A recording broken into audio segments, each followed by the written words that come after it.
Nah, boleh guru kunjung atau siswa juga datang ke sekolah, tapi dengan protokol kesehatan, dan itu kita harapkan tidak lebih dari 5 orang. Itu bagi yang tidak punya Android, memang benar. Bounce. Saya Kabag Humas Pemerintah Kota Binjai ingin menyampaikan tentang situasi proses belajar dan mengajar di Kota Binjai di masa pandemi COVID-19 tertanggal 3 Agustus 2020. Kenapa anak-anak belum bisa masuk bersekolah? Tentunya nanti akan dijelaskan oleh Ibu Kadis Pendidikan di sebelah kiri saya, dan berkaitan tentang kesehatan COVID-19 akan disampaikan oleh Bapak Kadis Kesehatan Kota Binjai di sebelah kanan saya. Kita mulai dulu dari Kadis Kesehatan dulu. Baik, yang kami hormati Bapak Ibu sekalian, insan pers dan seluruh orang tua murid yang mempunyai anaknya yang sedang sekolah.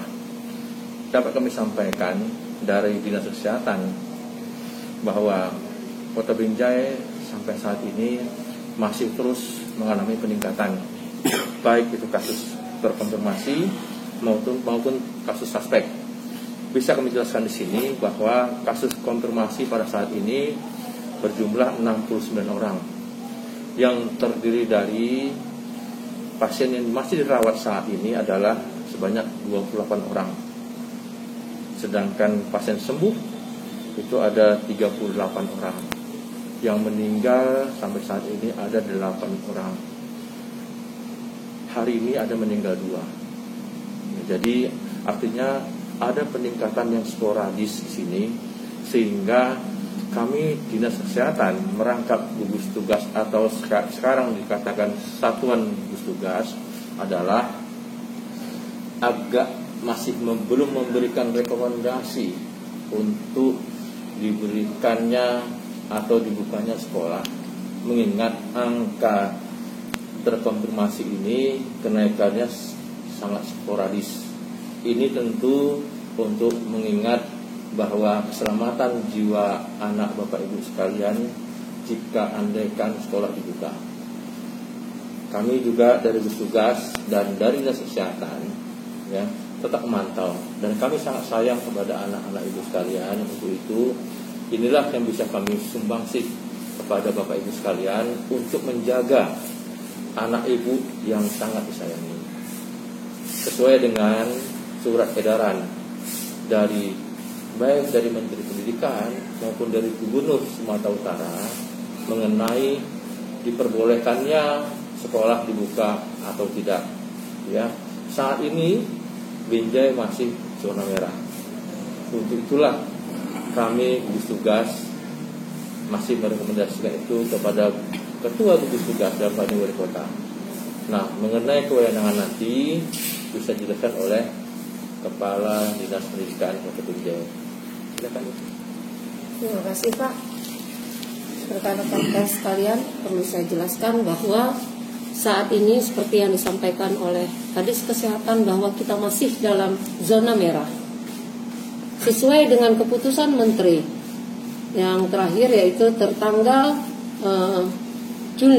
tertanggal 15 Juli, bahwa itu terdiri dari 4 menteri, yaitu Menteri Pendidikan, Menteri Agama, Menteri PMK, dan Menteri Kesehatan, bahwa kita masih tetap melakukan belajar dari rumah.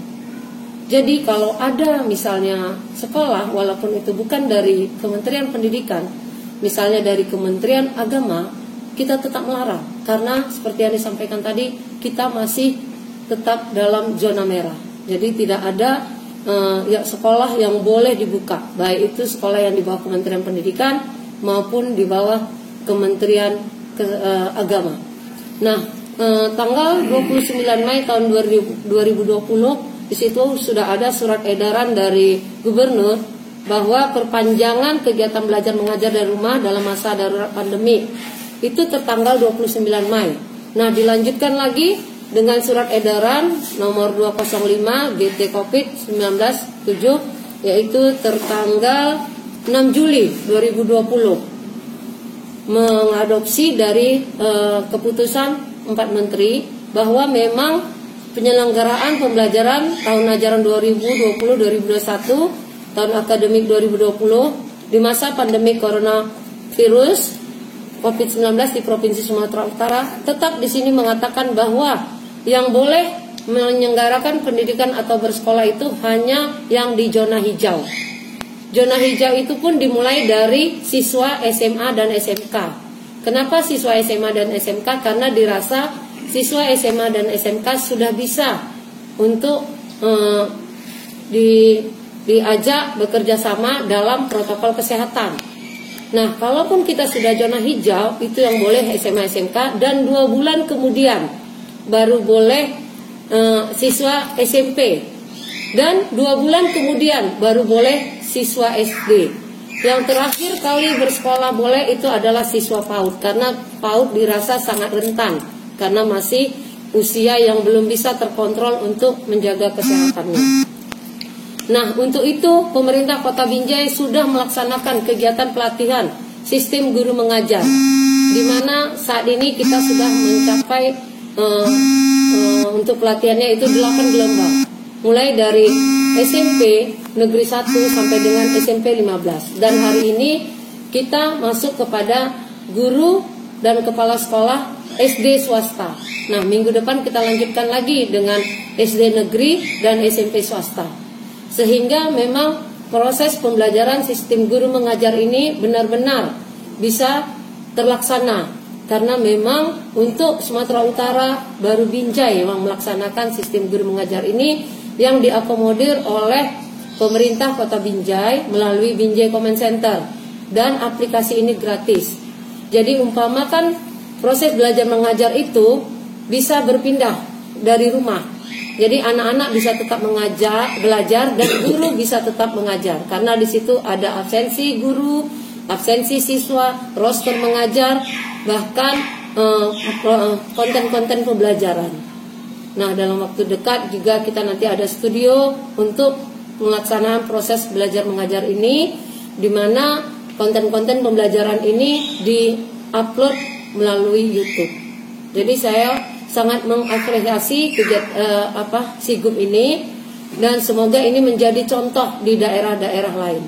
Jadi yang namanya tatap muka sampai saat ini masih belum bisa kita laksanakan. Bu, karena yang ini Bu, yang sudah melaksanakan sekolah ada sanksi nggak Bu kira-kira? Pastinya ada sanksi, karena itu kita masih zona merah, dan kita sudah bekerja sama dengan Satpol PP untuk merazia mana-mana sekolah yang buka. Nah, untuk pembelajaran SIGUM, jika anak-anak belum punya Android, itu kalau masih dia dalam protokol kesehatan, misalnya dia sekitar 5 orang, boleh dibimbing oleh gurunya. Tapi tetap dengan 3 hal, yaitu tetap memakai masker, mencuci tangan, dan menjaga jarak. Itu tetap dilakukan. Jadi semua mereka bisa mengikuti proses belajar mengajar. Untuk siswa baru bagaimana? Untuk siswa baru, kemarin kita sudah melaksanakan penerimaan siswa baru, bekerja sama juga dengan Binjai Command Center. Nah, mereka dalam pengenalan lingkungan sekolah, mereka itu tetap secara daring. Mereka lakukan pengenalan sekolah, dan siswa-siswa juga mereka saling memperkenalkan diri dengan memakai pakaian sekolah, dan guru-gurunya dan kepala sekolahnya membuat semacam video, dan itu di-share kepada siswa-siswanya untuk pengenalan sekolahnya. Oke, dari swasta Bu? Swasta juga sama, kita tetap tidak memperbolehkan mereka untuk proses belajar mengajar. Ya, satu lagi, kira-kira kalau proses belajar mengajarnya pakai gelombang misalnya begitu Bu, kan banyak juga kita lihat orang-orang tua murid di sosial media itu bilang ya buat aja gelombang ataupun tatap muka tapi melakukan protokol kesehatan, gimana Bu? Nah, ini di sini sudah dijelaskan ya oleh Pak Gubernur. itu hanya boleh dilakukan yaitu bagi sekolah zona hijau. Prosedur pembelajaran tatap muka sekolah berdiri di zona hijau, waktunya dipercepat. Kalaupun dia memang sudah sekolah ya, kalau zona hijau. Tapi untuk zona merah tidak ada toleransi untuk tatap muka. Itu kan harus di handphone, harus marketnya harus ada. Itu gimana cara mengatasinya? Nah, di sini ada peraturan Menteri Pendidikan nomor 19 tahun 2020 yang peraturan nomor 19 ini di sini diterangkan bahwa selama masa penetapan kedaruratan kesehatan masyarakat COVID-19 yang ditetapkan oleh pemerintah pusat, sekolah dapat menggunakan dana BOS reguler dengan ketentuan sebagai berikut, yaitu pembiayaan daya dan jasa sebagaimana dimaksud pasal 9 dan 2 dapat digunakan misalnya ketentuannya untuk di masa pandemik, misalnya pembelian hand sanitizer, disinfektan dan lain-lain penunjang kebersihan. Nah, untuk honor adalah dibayarkan menggunakan dana BOS adalah bagi guru non PNS atau yang non ASN ya, itu boleh dibayarkan menggunakan dana BOS. Nah, bagi orang tua yang tidak mempunyai Android, nah kita sekarang sudah sistem zonasi sekolahnya. Sistem zonasi artinya lingkungan di sekitar sekolah itu adalah warga-warga yang bersekolah di sekolah terdekat. Pastinya mereka saling berdekatan. Nah, boleh guru kunjung atau siswa juga datang ke sekolah, tapi dengan protokol kesehatan, dan itu kita harapkan tidak lebih dari 5 orang. Itu bagi yang tidak punya Android, memang benar-benar karena kami diminta oleh Bapak Gubernur untuk melakukan evaluasi dan monitoring. Jadi ini benar-benar kami kontrol apakah benar-benar memang si siswa tidak mempunyai akses internetnya atau tidak mempunyai Android. Saya rasa ada lagi kira-kira.